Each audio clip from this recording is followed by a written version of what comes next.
তবে হ্যালো দর্শক, আমরা আসছি সেই আমাদের লিচুর আড়তে সিংড়া থেকে নাজিরপুর।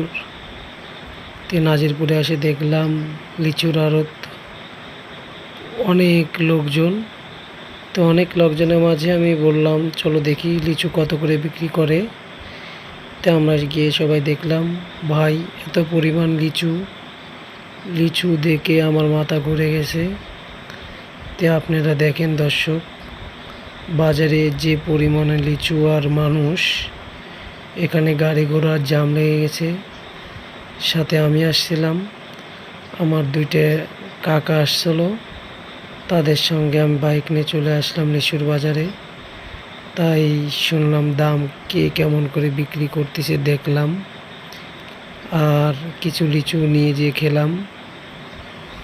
খেয়ে দিকে আকাশে প্রচণ্ড পরিমাণ মেঘের মধ্যে সবাইকে বললাম কাকা। দর্শক, তোমাদেরকে লিচুর বাজার ঘুরে দেখালাম। আমাদের বাসায় যাওয়ার সময় হয়েছে, সবাই ভালো থাকবেন। আল্লাহ হাফেজ।